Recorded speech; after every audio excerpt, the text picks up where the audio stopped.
pledge allegiance to the flag of the United States of America and to the republic for which it stands, one nation, under God, indivisible, with liberty and justice for all. Thank you. And we will have roll call.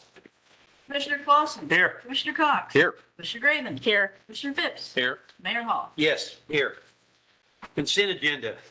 Items listed on the consent agenda are considered to be routine in nature and will be enacted by one motion. No separate discussion of these items will occur unless a council member requests the item to be removed from the consent agenda. If an item is removed from the consent agenda, it will be considered elsewhere on the agenda for this meeting. Prior to asking for a motion to approve the consent agenda, the mayor will ask if anyone desires to remove an item from the consent agenda for public discussion. I will make one statement. There's an item on there, number 3, that says mayor, travel, training, and IML expenses. There are none on this report. We're not really removing it for discussion. There's none on there at this time. So, but if anybody does want to remove an item from the consent agenda for other discussion, please indicate by saying so. Anybody? Okay, in that case, I move to approve the minutes of the regular meeting of October the 4th, 2022, the bills and payroll the first half of October 2022, home rehab payments, resolution number 2022-3215, approving the continuance of a local state of emergency due to the coronavirus COVID-19. Can I have a second on that? So moved. Commissioner Cox, and no one wants to remove them, so roll call. Commissioner Clausen. Yes. Commissioner Cox. Yes. Commissioner Graven. Yes. Commissioner Phipps. Yes. Mayor Hall. Yes. Presentations, petitions, and communications. This portion of the city council meeting is reserved for persons who desire to address the council. The Illinois Open Meetings Act mandates that the council may not take action on comments received on matters that have not been identified on this agenda, but the council may direct staff to address the topic or refer the matter for action on the agenda for another meeting. Persons addressed in council are requested to limit their presentations to 3 minutes and to avoid repetitious comments. We would ask that you state your name and address for the record as well as stand when speaking. Does anybody in the audience here want to make any comments? Does anybody on the do we have anybody on? Yeah, Angelia, and then I'm not sure about Okay, the 208. so are there any attendees, electronic attendees might like to make any statements? Hearing none, we will, I guess, go to new business. That's me. I move that we adopt special ordinance number 2022-1834, declaring personal property owned by the municipality surplus and authorizing the sale or disposal of the property.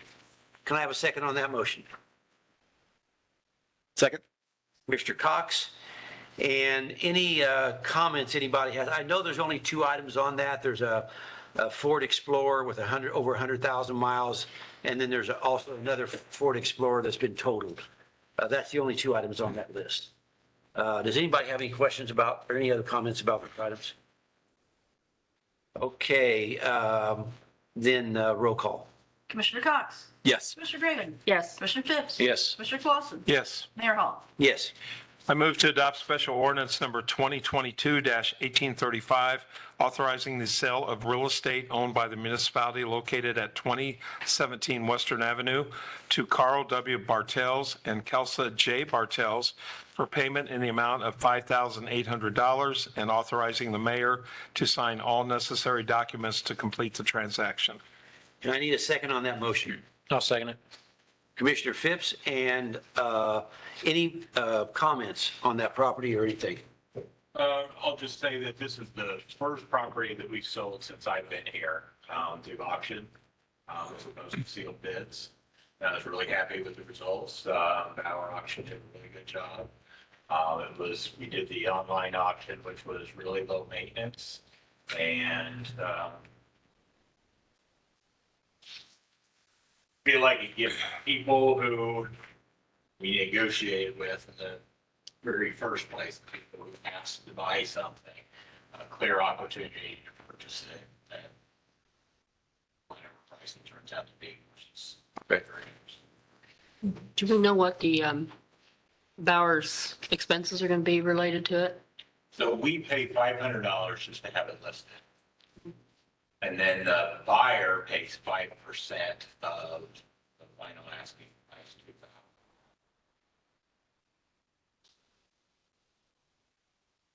So basically it cost us 500 versus 0.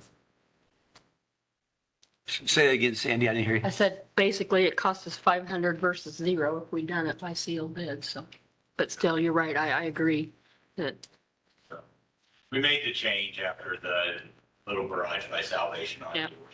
2 years doing their own site investigations and getting their own appraisals. And then not only didn't win, but didn't get a chance to know what the final price was.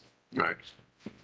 And this might get a higher price, we don't know, than sealed bids. I assume they can, but we had a multiple bids. appraisal at 50 with the appraisal, Yeah. which we have to take at least 80% of that. Correct. Okay, any other questions, comments?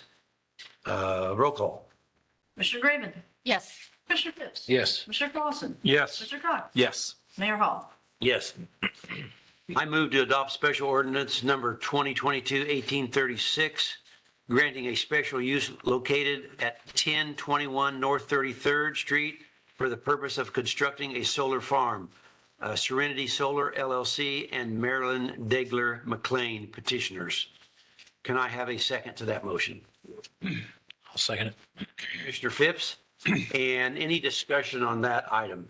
I'll just say that this property has been granted special use twice before, once in 2018, once in 2020, again in 2020, and then now the state of Illinois has tried to do a program, and they started it and stopped it, and now they're got it ramped up again and taking applications November 1st. So this one changed just a little bit over the years. It's gotten a little bit bigger because the state's changed from 2 megawatts to up to 5 megawatts now. So, but the same area has been annexed. It's not really covering very much more area, even though it is a bigger project. And we'll have more coming in the future too. I still continue to get phone calls every day from different solar people. So Any other questions or comments? Roll call, please. Commissioner Phipps. Yes. Commissioner Clausen. Yes. Commissioner Cox. Yes. Commissioner Graven, Yes. Mayor Hall. Yes. I move to approve council decision request 2022-2302, approving the appointment of Scott Carter to the Mattoon Arts Council, MAC, for a term ending September 30th, 2024.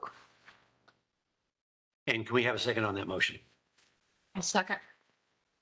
Commissioner Graven, and any comments or questions about this motion?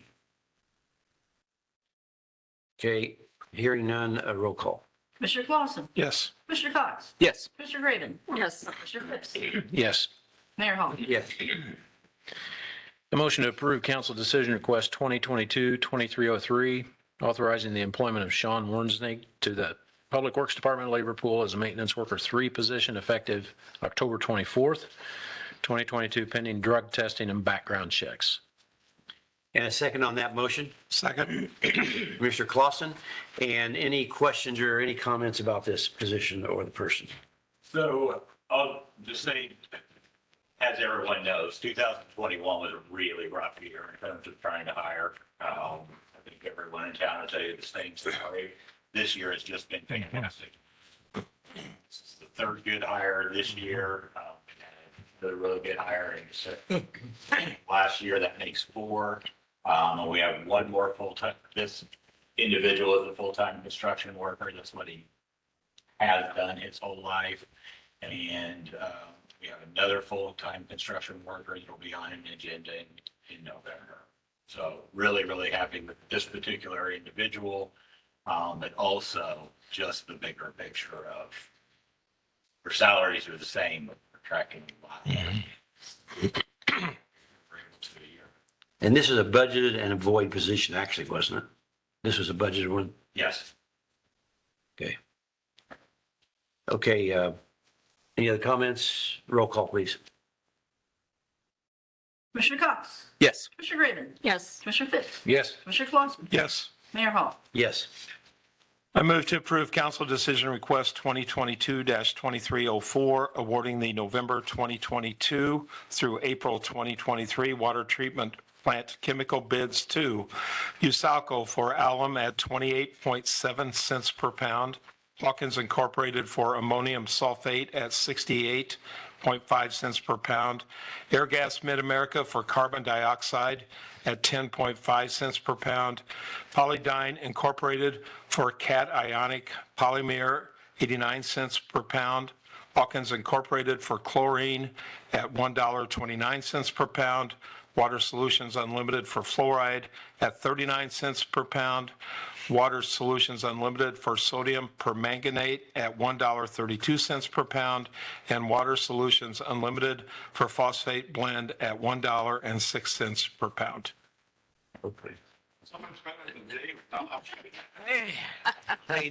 I know. He did do a nice job though, didn't he? Yeah, You're not supposed to speak up. I'm not going to brag. I nailed it. He's been practicing since noon. Just 1 hour. Shut up, Dave. So we need a second on this motion. I would second. Thank you. Commissioner Cox, and any comments other than the great job that Jim did? Thank you. Okay, hearing none, roll call. Commissioner Graven, Yes. Commissioner Phipps, Yes. Commissioner Clausen. Yes. Commissioner Cox. Yes. Mayor Hall. Yes.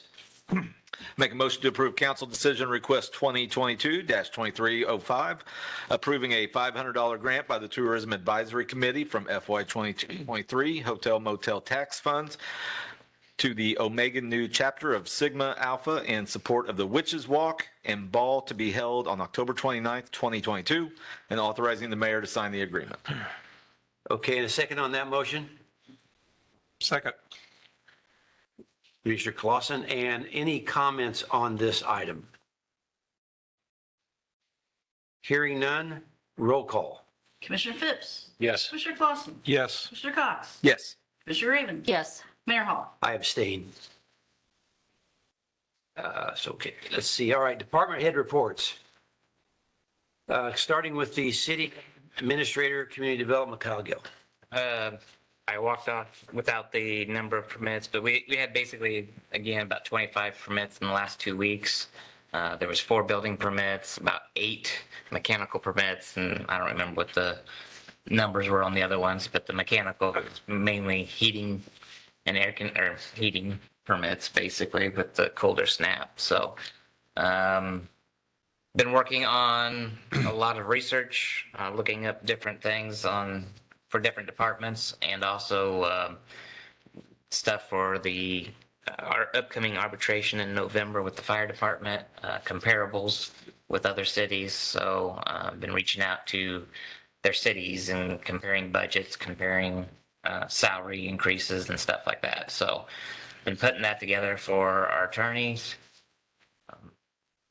A lot of other business complaints and responding to people. So it's just been very busy last few weeks. So, but I'll open up for any questions.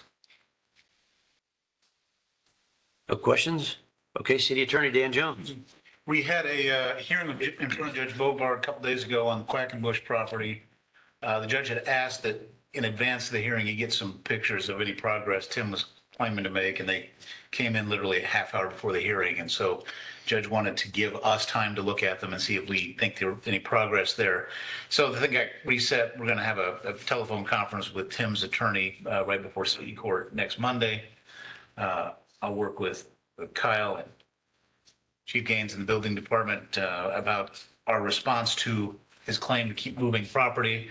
I'm frankly going to push to make the fines permanent. And we'll see how that goes, and I'll report back next meeting. Otherwise, business as usual happenings, questions.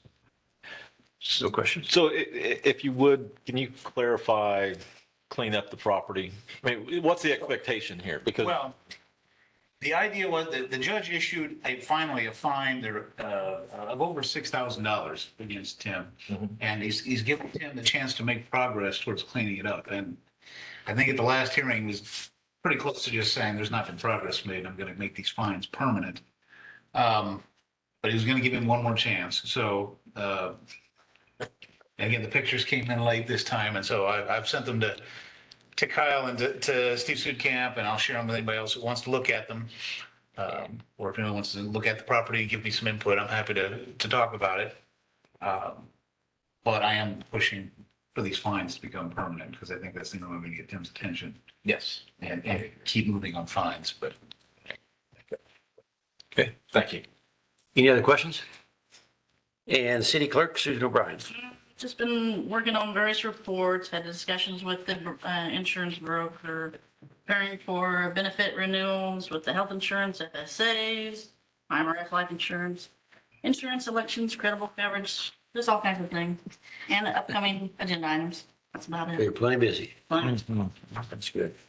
Any questions for Susan? Finance, Beth Wright. So starting with the September financial report and the general fund. For the first 5 months of the year, revenue at 13.9 million versus expenditures at 11.6 million. The revenue over expenditures of roughly 2.3.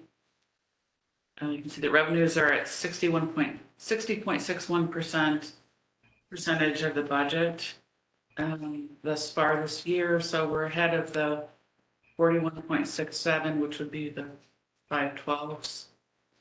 And expenditures are at 50.79% of budget. A good portion of that is the pension contributions. So the property taxes come in early in the year, not pro rata. So they're sort of front loaded, if you will. A year ago at this time, we had 2.4 million of revenue over expenditures. So both years have the ARPA money, which came in September. What's that total amount, Beth? 2.4? 2.4 roughly. Okay. I think it's slightly under that. Oh. Cash position at the end of September, citywide was 25.1 million versus 23.2 at the end of August. And the big changes there in the general fund is the ARPA money that came in. On the revenue tracking, since our last meeting, income tax, $272,127. Use tax, $51,800. Sales tax, $683,743. And compared to the year prior, it's up. And I think we are on track for budget with sales tax revenues. Telecom tax is new since last meeting, $35,853, and personal property replacement tax at $373,053. And the income tax and the PPRT are both revenues we received from the state, and they're way ahead of budget this year. If you look at the total in the lower right-hand corner, compared to this time last year, we were about $500,000 ahead. The unrestricted cash in the general fund tonight is 11.29 million. And 2 weeks ago, it was 10.68. So that reflects the sales tax, income tax money that's come in. I filed the unclaimed property report with the state and turned over just over $1,000. You may have noticed that in the packet. Those are basically refunds of customer deposits in the water department where they don't cash the check. And I'm starting or continuing to work on the 2022 tax levy, and then a couple of pensions. That's all I have. Any question anybody has for Beth? Okay, next is Dean Barber, Public Works. The cameras inside the depot are running. They're streamed live to the dispatch center at police department. They've got a new video monitor, about like one on the wall with, a dozen different views on it where they can see what's happening inside live as it's happening, as opposed to showing up and having people say, or that kind of stuff. Really happy about that. Our crews are working on replacing part of the sanitary sewer, at Buxton subdivision, that goes along with the new KZ State Bank that's moving in. The infrastructure was all built out there some time ago, and, one of the sewer line that happens to for that new site and all of the sites south of the apartment complexes has got some issues, so, I'm pretty sure repairing that. So I've got to report unless there are any questions. The camera qualities at the depot are significantly better than the prior cameras. Yes. I guess you probably had a chance to take a look at those. You can actually identify people. Yeah, they're working out well, and because they're live stream, the dispatchers, I don't know how many times already I've heard them dispatch that it looks like there's problems in the depot, whether it be some people sleeping on the benches or whatever. We've had several dispatch calls there already. Okay. Any other questions? We don't have the outside ones done for the Heritage Parking. I have outside cameras and those have not been delivered yet. All of the the cameras are still on them. But the indoor cameras are on. Good. Any other questions? Fire Chief Jeff Hilligoss. Thank you, Mayor. Been a busy couple of weeks since last week was fire prevention week. Since our last meeting, the guys have answered 135 calls for service. And the inspectors done 3 inspections and follow-ups. Training, they did their EMS and ARF training. And during the past 2 weeks, they've done 6 different show and tell events, 5 fire drills, and 3 extinguisher demonstrations so far, to kind of correlate with, we've had to expand to Fire Prevention Month to get everybody on the schedule. So the next couple of weeks, they'll still be doing events like this. Our ambulance that we had purchased, the used ambulance, arrived last week. We're putting some final touches on that. It's been inspected and licensed and everything, and it'll be going into service next week. Today, I spent the day with an OSHA inspector from the Department of Labor. I think it went well, but we will see in a few weeks when the mayor gets the reports. So I get to screen the report beforehand and make whatever adjustments I feel You necessary. You'll be able to tell me whatever you want. Very good deal. I'll have to believe you. So that's all I've got to report unless anybody has any questions. Okay, next is Police Chief Sam Gaines. It's been a nice couple of weeks. Calls are down a little bit. It looks like 1,061 calls logged and 31 arrests. Pork chop supper was a success. Last Thursday, a lot of people came out. From what I hear, they really enjoyed it. I think it's important to bring community leaders out and mingle with the police and our city leaders. It was a good time. A lot of questions. They had a lot more questions for how we operate than I expected, but glad to see the interest is there and people show up. So it's something we'll continue to do annually.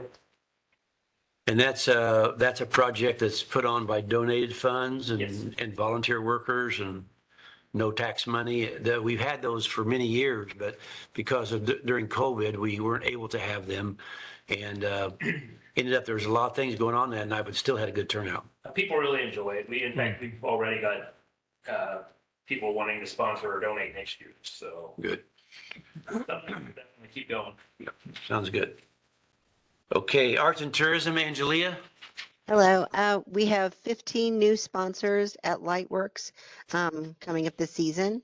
We have a full house of vendors for our November 26th Arts Council holiday sale, which originally was at the depot for a number of years, was moved to Burgess last year, very successfully got to grow then.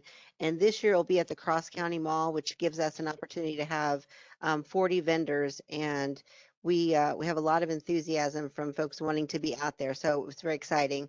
And then we're also working on beginning things with Bagel Fest for 2023, including a music series called Bagel Bites, which there'll be more information about that later, to sort of add into what we think is the best parts of the festival. And that's all I have. Any questions for Angelia? We've got a parade coming up November the 11th, 10 o'clock Veterans Day Parade. Is that correct? That is correct. And light work starts, did you say the date on that? The November 17th, a Thursday night, is our walkthrough, and then it opens up on Friday with cars. Okay, good deal. Okay, thank Any you. other questions? Sorry. There's some people in the audience that came in late that want to speak. Okay, yeah, now's a good time to do that. Yeah. You know, comments? Yes. Please would come up to the mic and introduce yourself and Thank you. And thank you, Kyle. Thank you very much for that. I appreciate that. I wasn't able to find where to sign up. And maybe we could put that on the home screen. That would be great. Hey, you want to talk to you guys? Right here. Okay, so I moved to your town in the summertime. What is your name, please? I'm sorry. Michael Strack, STRACK. 2308 Moultrie is the property that I purchased. It was a rundown house that needed serious work. So me and my fiance, we purchased the house so that I could have it to attend college. Well, lately, we've gotten to the point where I'm running into an issue where I can't get Ameren to energize my property because I can't get the city to inspect it because there's an unwritten rule, or maybe there's an unknown written rule, we can't find it, that says that Ameren wants a lever bypass meter on these homes. Well, currently, Menards, Home Depot, Lowe's, the local electrical warehouse doesn't have this item. And so there's got to be an exemption to this somehow, because winter's coming fast, and we drained our water lines the other day just to avoid having them freeze. Well, what we're finding out, and Kyle, I believe, has a busy schedule, but he did spend a little time looking through the code, and he found something, but it was for location. So the city, wants to use that, but it's actually in the code under the location. It's not about the equipment. So Ameren has what I'm calling an unlawful mandate upon its clients. They're the only provider. I can't get anybody else to come put power on my house. Nobody at Ameren is willing to give me the written authorization that shows me that, hey, here's what the state says we could do to you. The city cannot provide that. We've looked, I believe. So all I want the city to do for me is just to put the green sticker on my panel. It's safe. And I believe we agree with that it's a safe panel. The house is safe. It's actually safer than what it would have been if I would have just energized power when I got there. So I'm just asking the city to comply with their own rules and put the sticker on my panel so that I can put the blame on Ameren where it needs to be. They need to come to my house. They need to see that it's electrically safe, and then they need to determine if they're going to follow the rules and the law and provide power to me, or if they're going to do a willful wanton act and not do it. Okay? I need your help. And it's wintertime. Yeah. So I think we're going to get there. I think, because we're really close, aren't we? I think we are. I mean, we both have been reading the laws about this. I even took the time to read the 220 Act. And in the very first sentence of the Public Utilities Act, it says that the power provider will deliver power to the end user at the lowest possible cost. Well, if you read it as I do, and I'm not an attorney, but if you read it as I do, you would see that lowest possible cost means that even the equipment involved, as long as it's electrically certified and safe, it should meet that requirement. If I can spend $70 for a meter socket, but Ameren say, no, you got to go get this $450 one, we're no longer complying with the law. They're not delivering power at the lowest possible cost. It's now, I'm incurring. I brought a bunch of information in. I don't want to keep the people's time, but there are other solutions to their problem. It should not be the homeowner's responsibility to upgrade their delivery system. Yeah. There's tools out there that they can check. They're going to call and they're going to argue that it's a micro arcing issue. I've got articles that say that's a time accumulative issue. It takes decades to happen. If they're doing their inspections like they're required, then they wouldn't require this meter lever bypass. And for the record, and he'll account for this, my meter socket is safer than just anybody's. It has a service disconnect right at it because I'm planning on putting on solar.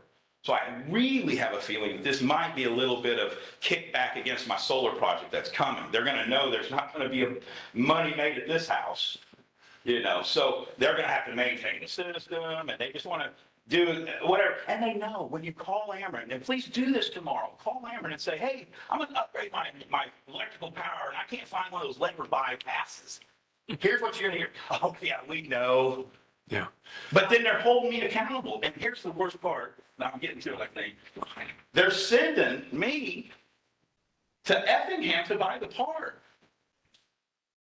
Your treasury is being affected by this Ameren decision. Because what happens if I go there and find out, hey, this is a great city to buy stuff in, it's cheaper. And then I go and buy my $300,000 combine down there. Or my $250,000 combine head. Yeah. You see what I mean? No corporation should be sending anybody anywhere else. The law is specific, and he can talk to this. Readily available means here, Right. not somewhere else. So I just asked the council to send the word, hey, let's get this done. Let's get this inspection sticker on it so this man can move forward. Because what is happening tomorrow, what is happening is I'm sending in my finalized ICC complaint against Ameren. It's about 15 pages. It breaks down the numerous violations that they're doing because I am a disabled veteran. I need this electrical for relief. I have medical devices that need power. I can't get my relief because I can't plug it in. It's as simple as sticker and put the blame back on who's doing this to me, not you. I've told Kyle and Steve, I don't want to do this, but this is my last, I've been working on this for 2 months and you guys haven't seen me yet. Yeah. And he just got involved. So I appreciate you guys taking the time and keeping the meeting open for me. I will learn your guys' procedures because I want to be a participant of this community. I think he could probably account. The house went from a hole to something that probably any one of you would love to live in. It is a outstanding house. But I will say for the record, I'm getting involved with you guys with the inspection because I didn't know how you worked. I went on a statewide computer to find the codes, and I couldn't find your codes. So that's something that we probably would want to also look at, because every time, just for the record, every time you update a code, you're supposed to update some record that goes off to the state. And it's for contractors to have this one place that they can go see any city code, and you guys aren't even represented in this one. It doesn't even, you're not even there. So something to think about. And I'll be happy to hear anybody on any issue at any time, because I am very well knowledgeable on a lot of the stuff that you guys handle. Good. And it's. Well, we appreciate you coming in and let us know about this, but, we will take, this is something we don't solve in this meeting, but we'll follow up on that. Cold weather is approaching. Yes. Oh, yeah. And electric provides heat. And we should be in a cold house. Right. I mean, that's as simple as it is. It should be something as simple as, we looked this weekend, we cannot find the ordinance that gives us the power to stop this inspection. Let's go do the inspection as the code requires us, and let's get our hands out of this one. Okay. Thank you. That's as simple as it gets. Thanks, guys. I appreciate it. Thank you very much. Thank you. Thank you. Yeah. Thank you. Okay. I guess it falls in your court on this one. Comments by the council. Commissioner Clausen. A couple of things. Thank you, Mayor. October 8th, we had the Mattoon Community Dog Park ribbon cutting ceremony. Well attended, recognized donors. The next day, my wife and I, we went out there shortly afternoon with our 2 dogs. There's probably about 10 people out there, 10 dogs running around. I think, Dave, you were out there later that day as well. A lot of compliments from the users. I had one family from Toledo. They'd been there 5 straight days, and they appreciated the lights being on until 8. And then there was a gentleman that's here to take care of his elderly father. He's from Peoria, and he said, this is really a blessing to me. He said, this is my stress reliever because I take care of my father who's towards the end, but then I can come out here. So I think what Katrina stressed, and maybe you did as well, Rick, is it's community. It's more than just a dog park. So it's been an absolutely great addition to this town. And This continues all to grow. happened before your dog ran away from you. Can you keep that thought off the record? Don't put that in the record. It was twice, wasn't it? Yeah, I blame my wife. She's not here. Second thing I have, Okay. Kyle and I recently went out and met with Ethan Irvin at the wastewater treatment plant, just to kind of get a little education about what's going on with the facility and you know, how it's being upgraded and some of the possible upgrades. Just for the council members, if you haven't been out there, I would encourage you to go out and just spend an hour, get updated on it. But some of the things I took out of it, the original portion of the Mattoon Sewer Plant was built in 1940. And then there were upgrades, 1955, 1975. Currently, we have a discharge permit that expires at the end of 2023. And at the end of next year, 70% of our sewer plant will be over 50 years of age, 70% of it.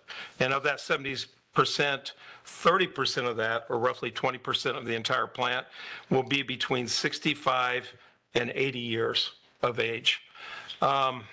It's also currently, it's located in a floodplain. Ethan had some information. We've had 3 major floods since 1988. I think 2 in the last 5 years. We're within June of 21 when we had one. Treatment processing is not really energy efficient at this time and adding to the cost. So I guess where I'm going with all this is maybe as a council, start looking forward and kind of start planning. Is this something that with Dean and Ethan, we continue to add things to it each year to make it functioning? Or do we look at a new one and start figuring out maybe a study on how much that's going to cost and just see where we're going to go with that? But I do think it's something with, again, 70% of that facility at the end of next year being over 50 years of age. Can't find parts for some of the stuff. So just kind of like to ask the council if you can schedule a time and go out there and just kind of get educated and then start the dialogue, you know, later on this year, early part of 2023. Right. So I think several council members have been out there before, recently, and seen the same thing that you've seen. And I know there is a sort of a long-term plan of a schedule or a sort of step-by-step improvements, but, you know, taking a look at a all-at-one improvement is something that we ought to probably take a look at. Yeah, I think that we got to do something there. This is one of those long-term things. One, it's not going to be cheap, but we got to move ahead on it. Okay. I agree. Good. Thank you. And okay, let's go to Commissioner Cox. Nothing this evening. Thank you, Mayor. Well, that's quick. Quite unusual for you. So, all right, Commissioner Graven. First of all, I apologize, Sam, for not coming to the pork chop. I somehow deleted it from my calendar thinking that that was the retirement luncheon and got confused. So I apologize. Dean, thank you for the light at the elevator at the depot. Makes life easy. My appointment is Thursday at 11. Thank you. So that's it. Very good. Any questions? Okay, and Commissioner Phipps? I just had the opportunity last week to tour the sewer plant as well with Ethan. Also did a tour with Dave Basham out at the water supply treatment plant out by Lake Paradise. Just getting myself up to speed on both areas. I would just really appreciate them allowing me to interrupt their time to get the tour. So that's all I have. Okay, any questions? Commissioner Phipps, and let's see, I guess I'm next. This last Tuesday, there was a news release that the sports complex official name, assuming it all goes forward, is Emerald Acres Sports Connection. That came out, like I say, a week ago today. And we also are about to name a company for analysis of revenue projections of the sports complex, the financial numbers. They have to be an independent body, not connected to the sports complex or anybody put that number together. That's necessary for bonding purposes. They're probably going to be hired pretty soon. They're actually hired by Mattoon Sports Complex, the not-for-profit. So they don't really work for the city. This is a necessary thing in the bonding process. I think that's probably it. I'll be sending out, I sent out one email to the commissioners about the sports complex and how it's, kind of moving along. I'll continue to do that. Any questions you have for me, though? Okay, hearing none.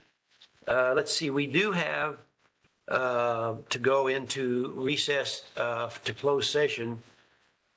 So I move to recess to closed session pursuant to Illinois Open Meeting Act for the purpose of the discussion of the appointment, compensation, discipline, performance, or dismissal of a specific employee of the city or legal counsel for the city under 5 ILCS 122C1.